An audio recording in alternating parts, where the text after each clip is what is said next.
நம்ம இப்போ என்ன சொல்ல வர்றோம்னா, இந்த டாஸ்மாகை மூட முடியுமான்னு கேட்டால் இது மூட முடியாது அப்படிங்கிறது ஒரு தரப்போட வாதம். இதில் நிறைய ஊழியர்கள் இருக்காங்க, அப்புறம் இது பெரிய இன்வெஸ்ட்மெண்ட்டு, நிறைய ஃபேக்ட்ரி, நிறைய தொழிலாளர்கள் இருக்காங்க அப்படின்னு சொல்லும்போது இது மூட முடியாது அப்படிங்கிறது எல்லாரோடையும் கருத்து. ஆனால் இதை மூட முடியாது அப்படிங்கிறத விட இதை நம்ம குறைக்கலாம். ஒரு ஆதார் கார்டுக்கு நம்ம ஒரு பாட்டல் வீதம் தான் கொடுக்கணும் அப்படிங்கிற பட்சத்தில் நம்ம குறைக்கலாம். 18 வயசுக்கு மேலே உள்ளவங்களுக்கு மட்டும்தான் மது கொடுக்கப்படும் அப்படின்னு ஒரு சட்டம் ஏற்றலாம்.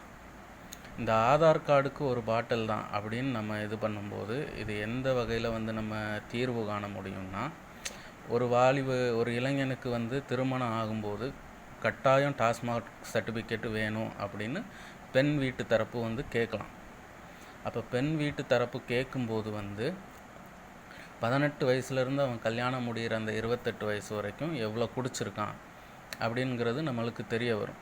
அப்போ தெரிய வரும்போது இவ்வளோ குடிச்சிருக்கவனுக்கு ஒரு பொண்ணு கொடுக்கணுமாங்கிறது பொண்ணோட வீட்டை சார்ந்தவங்களுக்கு தோணும். அப்போ இப்படி ஒரு குடிகாரனுக்கு நம்ம கொடுக்க வேண்டாம் அப்படிங்கிறது.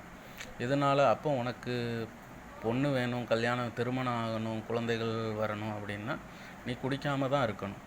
இந்த சர்டிஃபிகேட் சிஎம்மோட நேரடி கண்ட்ரோலுக்கு கீழே இருக்கிற மாதிரி நம்ம ஒரு நிர்வாகத்தை நம்ம உருவாக்கும்போது இந்த மது விற்பனைகள் குறையிறதுக்கு வாய்ப்பு இருக்குது. இந்த மதுவினால் நடக்கிற விபரீதங்களும் குறையிறதுக்கு வாய்ப்பு இருக்குது.